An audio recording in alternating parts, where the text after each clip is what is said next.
चैत 15 गते भएको घटनाप्रति दुःख व्यक्त गर्दछु र त्यो शहादत प्राप्त गर्ने पत्रकार सुरेश रजक र सबिन महर्जनप्रति श्रद्धाञ्जली व्यक्त गर्दछु र उहाँहरूलाई शहीद घोषणा गरियोस् भन्ने माग गर्न चाहन्छु। सभामुख महोदय, यहाँ मैले जवाफ दिनको लागि त मसँग समय छैन, तर मेरा मित्रहरूलाई मैले एकमुष्ट के भन्न चाहन्छु भने अब कथाले, शब्द जालले अहिलेको पुस्ता मान्नेवाला छैन। तपाईको मिथ्याङ्कले, मिथ्या इतिहासले अब मान्छे पत्याउनेवाला छैन। अहिलेको चाहिँ नि डिजिटल युग, अहिलेको सूचना प्रविधिको विकास, त्यसबाट युवा राम्रोसँग परिचित छ। तपाईले राजा किन हटाउन खोज्नु भएको रहेछ? राजा हटाएपछि नारायण हिटीमा तुरुन्तै व्यापार गर्न कसले खोज्यो? हैन, के को लागि तपाईले राजा हटाउनु भएको रहेछ त्यो युवा पुस्ताले हेरिराखेको छ। तपाई राजा हटाएर देशमा लोकतन्त्रको नाममा, गणतन्त्रको नाममा कुन प्रकारको लुटतन्त्र मचाउन खोजिराख्नु भएको छ र मचाइराख्नु भएको छ हेरिराखेको छ।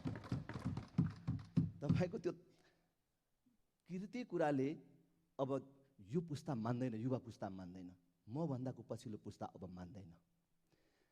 तपाईले जतिसुकै भन्नुहोस्, हिजो अस्ति आजभन्दा 8 वर्ष अगाडि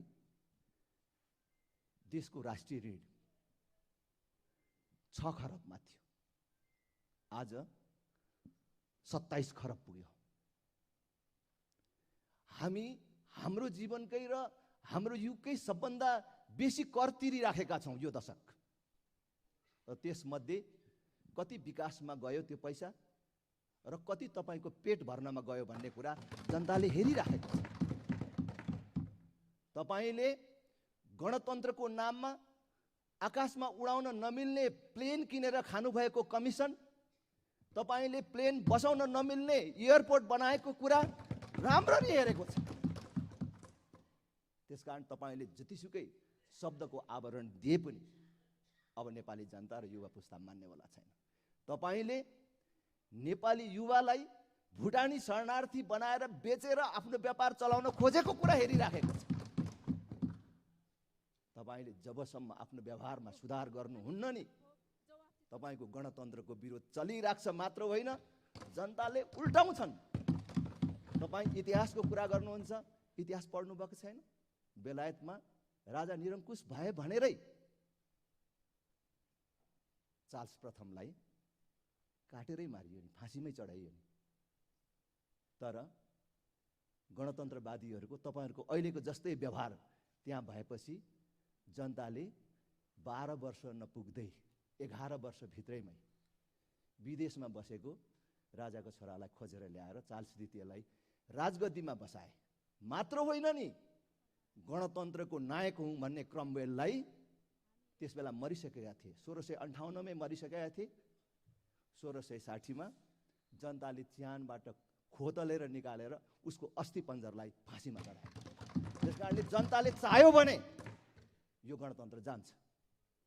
त्यसकारण जनताको शक्तिलाई, युवाको शक्तिलाई तपाईले नहोच्याउनुहोस्। अस्तिको चैत 15 गते आन्दोलनकारीले मात्रै ज्यादती गरेको हो? त्यो नियन्त्रण गर्ने जिम्मा सरकारको होइन? तपाई कांग्रेस एमाले भन्नेहरू आज यो सत्तामा भजन कीर्तन गाउँदै, मादल बजाउँदै आइपुगेको हो? तपाईहरु तोडफोड नगरी आएको हो? मान्छे नमारी आएको हो? मान्य सदस्य यहाँको निर्धारित समय सकिएको छ। त्यसकारणले मैले भन्छु कि त्यो सबिन महर्जनलाई हिँडिराखेको बेला गोली किन हानियो? छतमाथि बसेर मञ्चमा किन म्याद सकिएको अश्रु ग्यास बर्साइयो? किन माथिबाट गोली हानियो? त्यसको जवाफ चाहिन्छ। र मसँग समय छैन, म अनुशासनपूर्वक आफ्नो समयमा आफ्नो कुरा टुङ्ग्याउँछु।